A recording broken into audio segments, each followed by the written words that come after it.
Fala pessoal, tudo beleza? Então hoje vamos continuar nossa aula de qualidade de software, semestre 2020.2, e o assunto de hoje, né, vai ser verificação e validação. Pequeno lembrete, né, da nossa aula passada. Então a gente discutiu sobre o MPS-BR, né, que é o modelo de maturidade nacional desenvolvido na Softex, né, e na Universidade Federal do Rio de Janeiro, UFRJ. Tem como principal objetivo a melhoria do processo de software, né? E aí o foco, o destaque para micro e pequenas empresas, né? Ele aproveitou e seguiu nesse perfil, pegando aquela mesma ideia dos níveis do CMMI, só que aqui quebrando, né? Em níveis menores, ao invés de ter 5, né? O MPS implementa 7 níveis. E existem hoje 3 modelos, né, o MPS de software, serviços e um com foco, né, em RH, gestão de pessoas. Beleza? Então, pequeno lembrete aí da nossa última aula e entrando no nosso conteúdo de hoje, né, fazendo uma breve introdução. Hoje a gente sabe que existem, né, diversas empresas, milhares, centenas de milhares de empresas de desenvolvimento de software, né?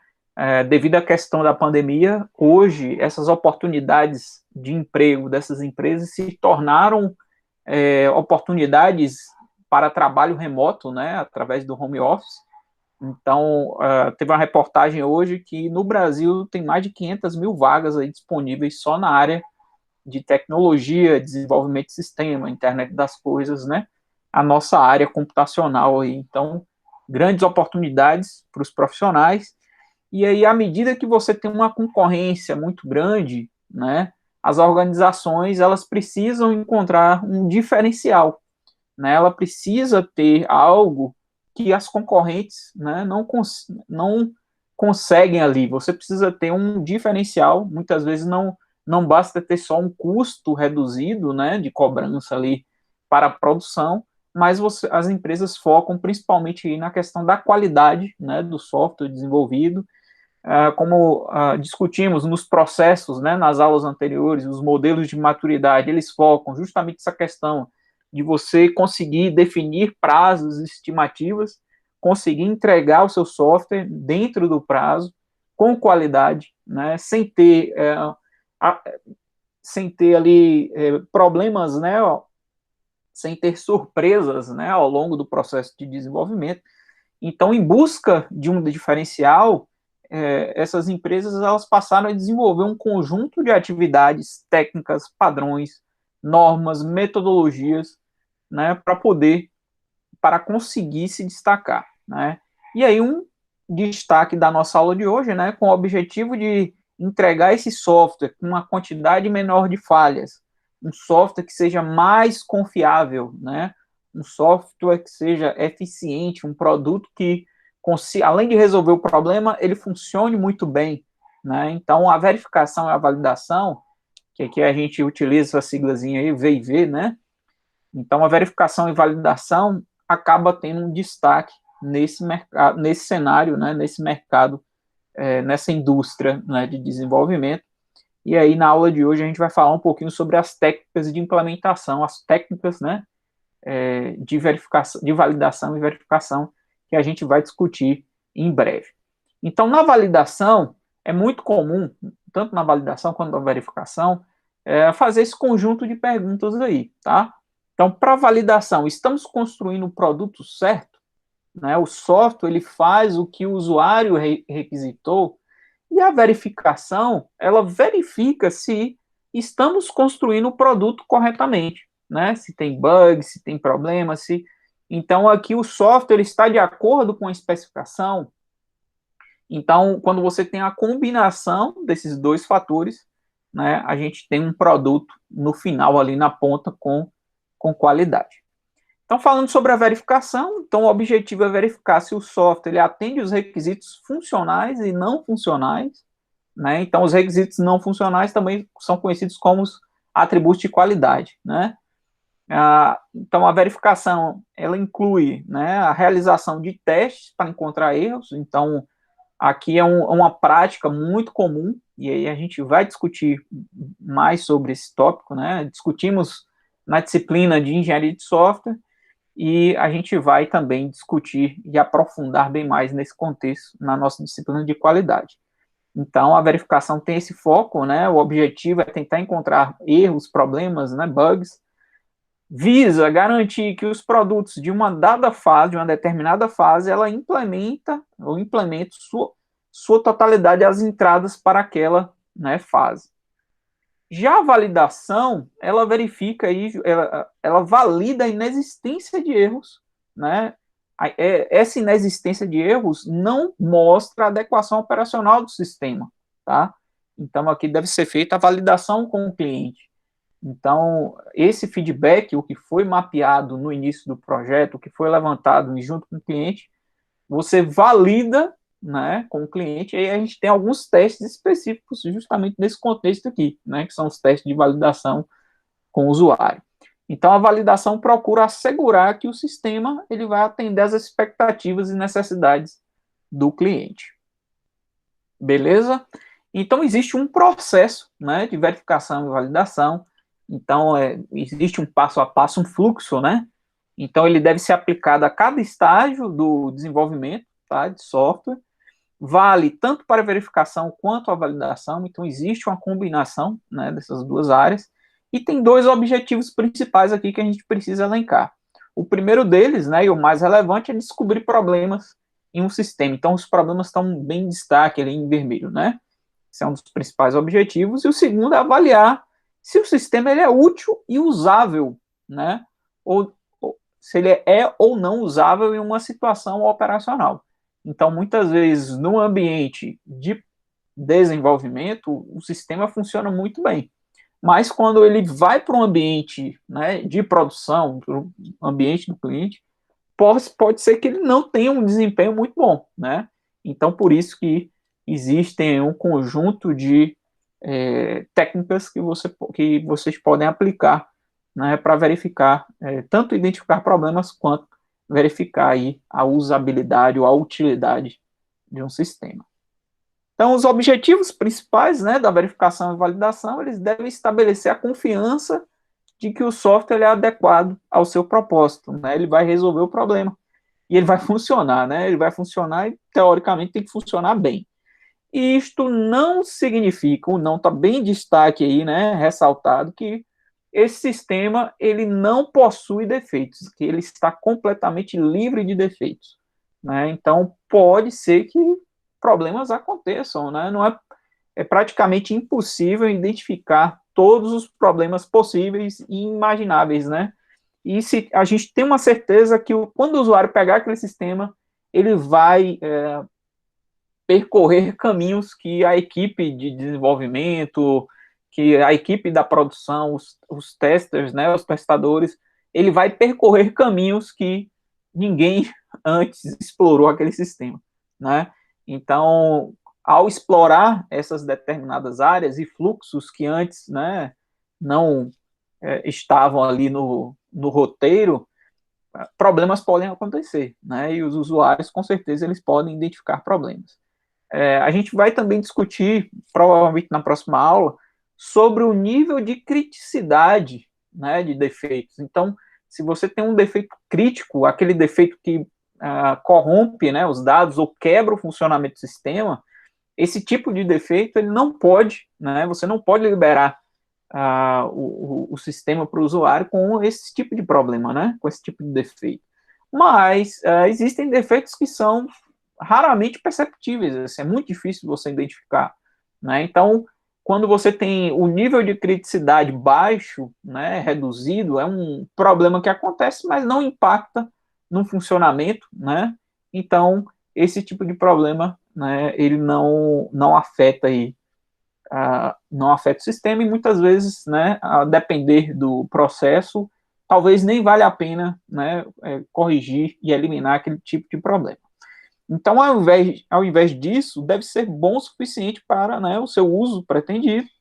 Então, o tipo de uso vai determinar o grau de confiança necessário para aquele sistema e a verificação e validação ela surge justamente para dar esse nível, esse grau de confiança, né, para as empresas. Então, falando um pouco sobre as técnicas, né? Então, existem hoje praticamente duas que são as mais famosas, tá? E são as fundamentais aí nesse contexto. Então, são as técnicas estáticas e as técnicas dinâmicas, tá? As estáticas, você realiza um conjunto de análises e revisões, né, de código, de artefatos, de documentos, e inspeção. Então, a análise estática, ela analisa o código, ela analisa as informações, né, ela analisa a documentação, porém, você não precisa da execução do sistema. O sistema ele está ali num momento estático, né, congelado. Já a análise dinâmica é o contrário. Então, aqui o intuito é analisar justamente o sistema durante a execução, como ele se comporta. Então, uma das principais técnicas da análise dinâmica são os testes, né? Fundamentais. Existem um conjunto de outras técnicas também, tá? Então, existe análise dinâmica, prototipação, entrevistas, cenários e uma série de outras, mas as mais relevantes para verificação e validação são a estática e dinâmica. Então, como existe um mundo aí dentro, na aula de hoje, a gente vai focar nas técnicas estáticas, tá? E na próxima aula, na semana que vem, a gente foca nas técnicas dinâmicas, ok? Tudo tranquilo? Tudo beleza até aí? Feedbackzinho rápido. Então vamos seguindo, né? Então, principais técnicas estáticas, né? Revisão e inspeção, tá certo? De código e de artefatos. Então, aqui você tem um grupo que vai estar examinando uma parte ou a totalidade, né, de um processo ou de um sistema, sua documentação, para tentar encontrar problemas, né, para tentar verificar. Então, é um processo que é bem chato mesmo, é um processo que exige leitura, que exige análise. Você vai pegar o sistema, vai linha a linha, você vai pegar o documento, os documentos, né, vai linha a linha. Se for para analisar, por exemplo, o repositório, então você vai ter que analisar todas as partes do repositório. Então, é um processo bem trabalhoso, né, muitas vezes burocrático. Só que aí existem algumas técnicas automatizadas que a gente vai discutir lá para o final da aula de hoje. Tá?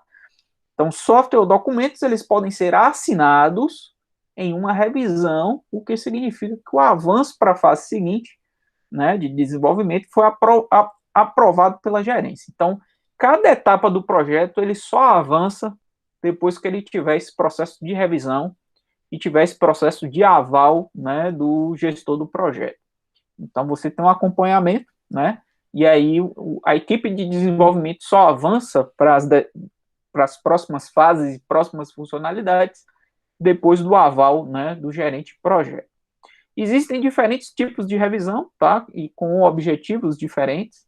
Então, existem inspeções para remoção de defeitos, e aqui o foco, né, está justamente no produto em si, né, no sistema, no software.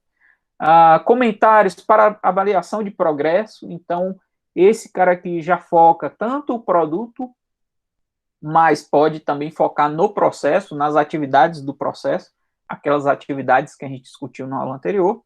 E você tem avaliações de qualidade que focam tanto nos produtos como nos padrões que são utilizados, né, no processo ali, né, das atividades. Então, falando um pouquinho sobre as avaliações, né, de qualidade, então você tem um grupo de pessoas ou de stakeholders, né, que vão examinar cuidadosamente uma parte ou tudo de um sistema de software e sua documentação associada, os artefatos que estão associados com aquele projeto. Então, código, projetos arquiteturais, modelos, representações, né, grafos, especificações, planos de teste, padrões, tudo isso pode ser, né, revisado, pode ser inspecionado, tá certo? Softwares ou documentos podem ser assinados, né, em uma revisão, que significa que o avanço para a próxima fase, né, no processo de desenvolvimento foi aprovado pelo gestor. Então, isso aí faz parte do processo de avaliação da qualidade E aqui existe um processozinho, né, um fluxo de trabalho. Tudo começa aqui nas atividades de pré-revisão, né, o que é feito antes de você iniciar o processo, e você tem atividades que são realizadas após, né, você ter todo aquele processo de revisão. Então, nas atividades pré, você planeja, né, define o prazo, quando serão realizadas as reuniões, os encontros, existe uma preparação, né, do grupo. Muitas vezes as pessoas que estão participando ali, eles não têm feedback ou conhecimento necessário para participar. Então, você precisa preparar esse grupo, né? Você precisa apresentar como funciona o processo, como funciona o checklist, como ele preenche um relatório, como ele mapeia ou identifica, né, os problemas e defeitos. Então, tudo isso é feito nessa etapa aqui. Feito isso, existe uma preparação, né, individual, cada membro da equipe, e aí a gente entra no processo, né, de fato. Então, faz a reunião de revisão, senta todo mundo, ou, né, se tiver atividades individuais, a pessoa realiza aquelas atividades individuais, e depois, na reunião, a equipe, né, senta e realiza esse processo de revisão. Feito isso, existe a etapa de correção de erros, então é preciso que essa equipe valide, né, e verifique se aquelas correções elas foram realizadas, tá? Então, por isso que os bugs eles são mapeados num checklist, e à medida que um determinado bug ele entra na checklist, quando você realiza novamente o processo de revisão, né, a nova revisão, você precisa mapear aquela determinada correção, se realmente foi feito ou não. Aqui também nessa etapa pós, analisa-se, né, a questão da melhoria, né, se existe refatoração, melhoria do código-fonte, por aí vai, melhoria de qualquer artefato, né, e por fim, existem as verificações, né, de follow-up, que você apresenta, né, o relatório, identifica-se boas práticas, melhorias do projeto, sugestões, né, atualização dos documentos e por aí vai. Beleza? Então, comentários e métodos ágeis. Então, geralmente, o processo de revisão, né, no desenvolvimento ágil, ele é feito de forma informal, né? E sempre existe a ideia que tenha. Ele não é tão burocrático quanto, por exemplo, uma empresa que trabalha com, né, modelos de maturidade que são mais rigorosos, tá? Então, por exemplo, no Scrum, é comum, né, você ter a reunião após cada sprint, né, cada interação. Então, a equipe se reúne, identifica, né, as melhorias, e aqui é justamente o momento onde questões de qualidade, né, e problemas eles podem ser discutidos. Então, ao final da sprint, quando a equipe vai ter aquela, né, discussão e a avaliação, né, de como foi o andamento da sprint, é justamente o momento que analisa-se, né, a questão dos bugs, se foram corrigidos, é como se fosse, né, um processo aí meio que de inspeção ou de revisão do que foi feito. Já no XP, né, no Extreme Programming, a programação em pares, ela garante que o código ele vai ser constantemente examinado, né, uma vez que você tem um desenvolvedor e, né, o copiloto ali, ele vai estar constantemente revisando o que está sendo feito naquele momento. Então, meio que o processo de inspeção ele está acontecendo no momento da criação também, né? Então, o XP se baseia em pessoas que tomam iniciativa para melhorar e refatorar o código. Então, o XP ele trabalha com, né, TDD, Test Driven Development. Você começa, né, pelos testes, e à medida que o código ele vai evoluindo, você vai incluindo novas funcionalidades, melhorando, né, refatorando aquele código, incluindo novos testes. Então, a ideia é estar sempre verificando, sempre validando, né, a qualidade do sistema durante o processo de criação. Beleza? Então, chegando agora nas inspeções, então a inspeção ele é um exame, tá, de um artefato de desenvolvimento com o objetivo de descobrir anomalias e defeitos. São feitos por uma equipe, tá? Pode ser em par, pode ser individual, pode ser em equipe, e existe uma reunião formal. Então, nesse momento da inspeção, é isso, senta todo mundo na mesa, um pega o documento lá, vamos lá, linha por linha, e vai fazendo o procedimento, a leitura. As inspeções não exigem a execução de um sistema, tá? Então, isso que é interessante porque a gente consegue fazer essa análise da qualidade antes mesmo do processo ou da implementação estar concluída ou o sistema estar funcionando e rodando, né? Então, elas podem ser aplicadas a qualquer representação do sistema, requisito, projeto, configuração, itens, né, de configuração, dados de teste, o código-fonte, por aí vai. E elas têm se mostrado uma técnica eficaz aí para descobrir bugs, né, em programas. Então, um exemplo, quando eu atuava, né, no BTC, o Brasil Test Center, lá no CESA, em parceria com a Motorola, a gente fazia inspeções dos testes manuais. Então, toda vez que chegava um produto novo, né, existia o processo de criação dos casos de teste a partir dos documentos de requisito. E uma vez que a gente tinha essa suíte de testes, esse conjunto de testes para um determinado, né, celular, a equipe se reunia para fazer uma inspeção. Então, a gente sentava com indianos, com japoneses, com chineses, com o pessoal da Rússia, da Alemanha, e aí o processo era esse, fazer a ligação internacional, e aí todo mundo, vamos lá, linha a linha tal, todo mundo de acordo, sim, alguma sugestão de melhoria. Então, o processo, né, era bem detalhado, bem burocrático, porque, né, o pessoal investia muito nessa questão da qualidade. Então, quais são os benefícios da inspeção? Então, muitos defeitos diferentes podem ser descobertos em uma inspeção, né? Em testes, um defeito ele pode mascarar o outro, você pode ter, né, um teste que acaba impactando, né? Então, por isso, várias execuções são necessárias, é preciso você estar sempre executando os testes, né, de regressão, alterou o sistema, então uma correção pode impactar e pode gerar um novo bug. Então, a inspeção ela permite essa análise antes mesmo, né, de você ter a execução do sistema.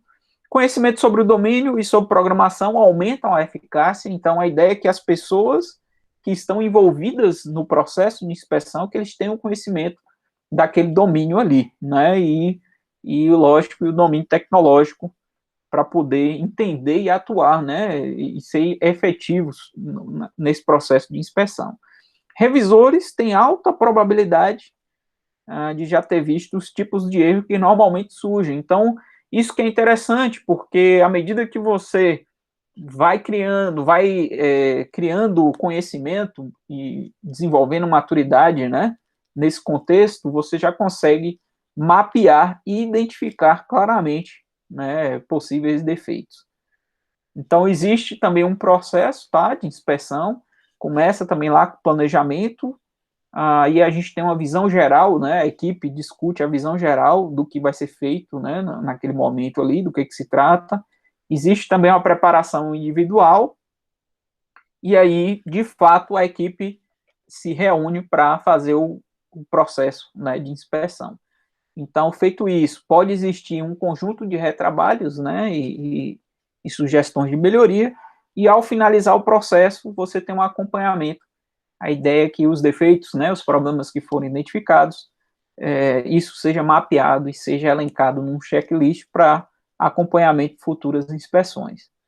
E também aqui também existem as pré-condições, né, o que é realizado antes, então é preciso ter uma especificação, né, para do que a equipe vai precisar, né, se vai precisar de dados, se vai precisar do sistema, do código, dos documentos, que documentos serão necessários, né. Os membros da equipe, eles devem estar familiarizados com os padrões organizacionais, né, como a empresa, né, desenvolve, cria os artefatos, o código sintaticamente correto ou outras representações do sistema devem estar disponíveis, então a ideia é que a equipe consiga entregar algo coeso, né, para o pessoal da inspeção. E uma lista, um checklist de erros deve ser preparado, né? Aqui a gente consegue já mapear também problemas que aconteceram anteriormente para verificar se eles foram eliminados. E como funciona o checklist de inspeção, né? Então, esse checklist de inspeção de defeitos comuns, elas devem ser usadas para conduzir o processo, tá, de inspeção. Então, esse checklist, eles são dependentes da linguagem de programação e refletem os erros característicos que podem surgir na linguagem. Então, nesse checklist já tem que ter mapeado, por exemplo, alguns pontos fracos da linguagem de programação, porque muitas vezes a equipe pensa que é um problema, é um erro, mas na verdade aquilo ali foi introduzido para tentar contornar uma determinada limitação da linguagem de programação. Então, isso tudo tem que estar mapeado ali no checklist. Em geral, quanto mais fraca a verificação de tipos, né, maior vai ser ali o checklist. Então, tem alguns exemplos, né, o que é necessário para iniciação, a nomeação de constantes, se ela está de acordo com a funcionalidade ou se ela está de acordo com o sistema e com a regra de negócio, né, repetição de loops, limite de vetores e por aí vai. A gente vai discutir os tipos de defeitos que podem ser analisados, eu já vou mostrar para vocês. E o procedimento de inspeção, né? Então a equipe precisa ter uma visão geral do sistema, e aí essa visão geral é apresentada para a equipe, tá, de inspeção. O código e documentos associados são previamente distribuídos para a equipe. A inspeção ela ocorre e os erros descobertos são anotados, né, mapeados ali pela equipe de inspeção. Alguns podem ser descobertos através da análise individual, tá? É comum e podem também, né, ser descobertos ali pelo grupo, ou sugeridos pelo grupo. Modificações são feitas para reparar os erros descobertos, então a gente já consegue, né, mapear um conjunto de modificações, sugestões de melhoria para a equipe, e uma nova inspeção, ela pode ou não ser necessária, né, ao longo aí do processo. Então é comum realizar mais, né, várias inspeções durante o procedimento. Beleza? Os papéis que estão envolvidos, então, o autor e proprietário, então, geralmente, né, o desenvolvedor, a equipe de criação e de produção do software, então, ela vai ser responsável por produzir o documento, tá? Existe aí o inspetor, então, esse inspetor, ele é responsável por encontrar os erros, né, fazer o processo ali de análise, encontrar omissões, inconsistências e por aí vai. Já o leitor é o cara que vai estar responsável ali por apresentar o artefato, né, na reunião. É a pessoa que vai fazer a leitura ali, se caso necessário, né, linha a linha. O relator é um responsável por fazer o relatório, né, registrar os resultados do processo, né, de inspeção. Então, ele que vai gerar aquele documento final, o relatório final. Existe também o papel do presidente ou moderador, que ele vai gerenciar, né, justamente esse processo aí de inspeção, e o moderador-chefe, ele é responsável pela melhoria, né, por aprimoramentos aí no processo de inspeção. Lógico que, né, não são, é muito difícil você ter empresas que consigam delegar, né, esses papéis aí para pessoas específicas. Muitas vezes você tem uma pessoa assumindo vários papéis, né? Isso aí é muito comum no contexto das empresas. E falando dos tipos de defeitos, né? Então a gente tem defeitos de dados, então são defeitos que são relacionados com variáveis, constantes. Aqui analisa-se, por exemplo, o limite superior, o limite inferior dos vetores. O sistema, será que ele trata isso? Né? Será que ele deixa, por exemplo, o estouro de uma pilha, né? Então, será que ele deixa, ele permite, né? Ele tem um tratamento, deveria ter, né? Ultrapassa ali os limites do array, então é preciso analisar esse tipo, né, de defeito durante, né, o processo de inspeção. Defeitos de controle, então esse cara aqui, ele está relacionado com declarações condicionais, né, os ifs, elses, fors, whiles, e por aí vai. Declarações do tipo case, né, switch case, então preciso analisar cada uma das opções, né, do case, por exemplo.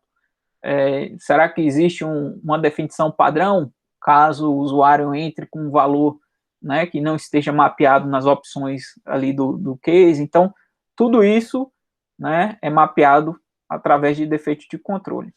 Defeitos de entrada e saída relacionados com o uso de variáveis de entrada e saída. Então, aqui a ideia é analisar o sistema e verificar se, ao entrar, por exemplo, um determinado valor indevido, o sistema ele vai tratar isso, né? Então, reparem que envolve muito a lógica, né? A lógica, a regra de negócio. Você precisa validar isso. E sem ter conhecimento da linguagem de programação, sem ter conhecimento da lógica das regras de negócio, fica difícil realizar esse processo, né? Fica difícil encontrar esses defeitos, né? Mas à medida que a equipe realiza esse processo e ela vai adquirindo experiência, acaba facilitando o processo, né? Defeitos de interface, então, relacionados com as chamadas de funções, né? Aqui verifica-se se os parâmetros, se os valores foram alocados, né, de forma devida. A ordem dos parâmetros pode afetar também, né, na alocação e criação de objetos. Então, são defeitos de interface. Defeitos de gerenciamento e armazenamento, então, relacionados aqui principalmente com a alocação, né, da informação na memória, né, armazenamento, banco de dados. Então, e aqui a gente analisa também o armazenamento dinâmico, né, das informações. Então, se você tem um password lá, né, ou se tem uma senha, então aqui a gente verifica se existe criptografia da informação, né, antes do cadastro no banco, e ao receber a informação, ela precisa ser decriptografada, né, essa determinada informação. Então, verifica-se nesse ponto aqui. E, por fim, os defeitos de gerenciamento de exceções. Então, como o nome já diz, aqui no código você vai analisar os tratamentos de exceção, né, os try-catches, e vai verificar se eles estão sendo feitos da forma devida. Caso aconteça algum problema, é possível mapear aí como, né, defeito de gerenciamento de exceções. Beleza, galera? Então, métodos ágeis, né, e inspeções. Como é feito isso, né? E é possível? Será que é possível? Então, os processos ágeis raramente usam inspeção na sua forma, no aspecto formal da coisa, né? Com o horário marcado, né? Aqui é muito comum optar-se pelo, por exemplo, revisão em pares, né? Que é algo que está ali no cotidiano. Em vez disso, eles contam com membros da equipe cooperando entre si, tá? Para controlar os códigos uns dos outros, né? As orientações geralmente são informais, não existe esse processo burocrático, vamos lá, linha e tal, não. Fica a cargo da própria equipe. Então, um dos fatores que são determinantes para o sucesso dos métodos ágeis é a proatividade da equipe, né? Então, à medida que você desenvolve, a ideia é que você consiga validar o código dos outros membros da equipe. Os adeptos do XP argumentam que a programação em pares é um substituto eficaz para inspeção. Então, isso aqui é importante naquele momento de criação do sistema, né?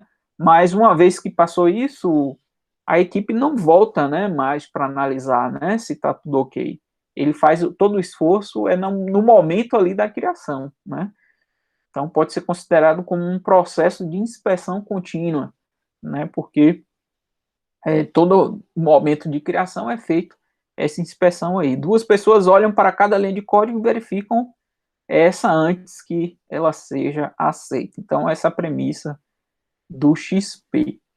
E, para finalizar nossa aula de hoje, né, a gente tem a análise estática, que é realizada de forma, né, automatizada, que tenta agilizar esse processo, tá? Então, o processamento de código-fonte ou do bytecode. Geralmente existem um conjunto de ferramentas, né, que auxiliam nessa etapa. Hoje aí evoluiu bastante. Ele varre o texto do programa e tenta descobrir condições, né, potencialmente errôneas. Outra coisa que é interessante também, as IDEs elas evoluíram a tal ponto que, à medida que a equipe vai codificando, ela já consegue mapear inconsistências, ela já consegue identificar problemas no momento da criação, né? Então, as ideias evoluíram bastante também. São um suplemento, mas não um substituto para as inspeções, né? Então, a ideia é que você tenha essa análise realizada de forma automatizada, mas consequentemente, seria interessante realizar, né, pelo menos algumas inspeções aí com a equipe. Podem ser usadas para aumentar a compreensão sobre o programa. Então, é isso que é interessante, né? A ideia hoje, se você cria um determinado construtor, no momento que você chama e utiliza aquele construtor, ele já mapeia quais são os parâmetros, né, que você precisa para inicializar um objeto, né, com aquele construtor, né. Então, isso é bem interessante. Então, dependência, a relação de herança, ele já mapeia tudo isso, né, as ideias hoje, elas já mapeiam isso. E os tipos de análises estáticas, né, de forma automatizada, elas estão linkadas com os tipos de defeitos, né, que a gente acabou de discutir. Então, a gente tem aqui a análise de fluxo de controle, então verifica os laços, não? Múltiplos pontos de saída e de entrada. A ideia aqui é tentar utilizar um conjunto de valores, né? Se for uma array, a ideia é colocar utilizar, né, um valor dentro, um valor no limite e um valor ultrapassando, né, a definição do array e verificar como o sistema se comporta, por exemplo, nesse momento, né? Análise de uso de dados, então detecta variáveis que não são iniciadas, a ideia hoje faz isso. Quando você, né, instancia a variável, mas você não inicializa ela. Então, a ideia ela já mapeia, utiliza diferentes tons, né, diferentes cores para mapear variáveis que são declaradas, mas nunca são usadas. Então, a análise de interface, então verifica a consistência das declarações de rotina e os procedimentos, né, seus usos. A análise de caminho, então, essa análise de caminho, ela é bastante interessante quando a gente tem tomadas de decisão, né? Então, você vai seguindo um determinado fluxo e aí chega num determinado momento do sistema que você tem uma tomada de decisão, tem um if, por exemplo, e aí o sistema, ele pode tomar caminhos diferentes, né?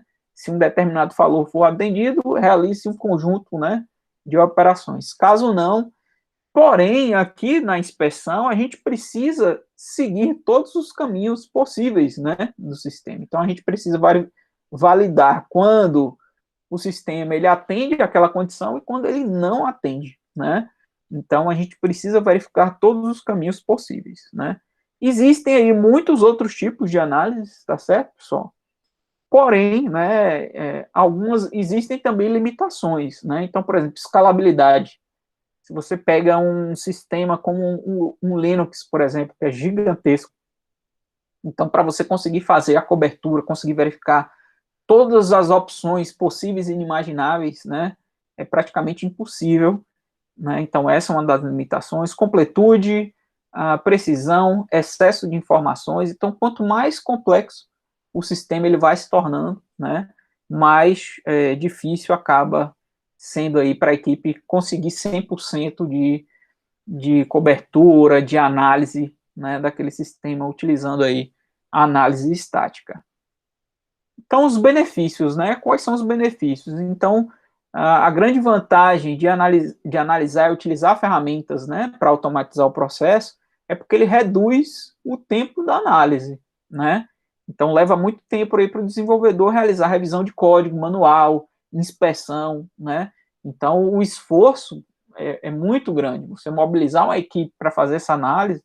Então, as ferramentas automatizadas, elas são mais rápidas, né? Elas conseguem ser mais efetivas em encontrar alguns determinados tipos de problemas, né? Que o desenvolvedor, a equipe de inspeção, muitas vezes acaba passando despercebidos. Ou seja, muitos erros não são detectados pelo compilador. Então, existe esse caso. A gente acha que o sistema está ali funcionando, está beleza, está redondo, mas né, o fato dele ser compilado não significa que o sistema funciona da forma devida, né? Então, as ferramentas automatizadas auxiliam nessa etapa aí de análise estática. E existe também um caso onde o teste ele não consegue cobrir todos os caminhos de execução, né? Então, só que aí o analisador de código estático ele é eficiente nesse ponto aí. A gente consegue colocar em um conjunto de valores diferentes, né? e aí ele faz uma série de combinações de forma bem ágil e bem prática, né? Porém, algumas outras limitações, tá? Aqui já no foco da inspeção como um todo, tá? Então, a inspeção, ela não é adequada para descobrir defeitos. A ideia é que a gente consiga encontrar problemas ali para evitar, né, levar esses problemas para o desenvolvimento. Então, o foco de descobrir defeitos, realmente isso vai estar lá nos testes aí. Demonstrar se o software ele é útil, tá? Ele não serve para isso e também não serve para verificar os requisitos não funcionais. Então, porque os requisitos não funcionais, né, desempenho, segurança e diversos outros, ele não analisa uma determinada funcionalidade, ele analisa o sistema, né, como um todo ali, né? E aqui, através da análise estática, não é possível fazer isso, porque a gente precisa ter o sistema em funcionamento, a gente precisa ter o sistema, né, ongoing, né, andando ali em execução, né? Então, inspeção é uma técnica cara, se você mobilizar, né, diversas pessoas para realizar essa atividade, acaba saindo com um custo elevado, e o retorno muitas vezes não é tão satisfatório, porque, né, a equipe não vai conseguir encontrar muitos problemas aí. E ela não permite uma certa validação com o cliente, então, esse processo é feito mais internamente, né, e convenhamos, o cliente ele não vai ter aí muito conhecimento, né, de codificação, muitos não sabem nem regra de negócio, eles não sabem nem o que ele quer, na verdade, né? Então, fica difícil trazer o cliente para atuar. Então, somente verifica a correspondência entre a especificação e o software, né? Esse é o foco aí da inspeção. Então, para concluir nossa aula de hoje, né, essa parte dessa análise estática, próxima aula a gente vai focar no contexto dinâmico, né?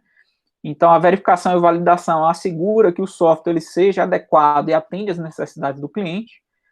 Existem as técnicas, né, estáticas e dinâmicas. Elas não devem existir. Eu só faço análise estática.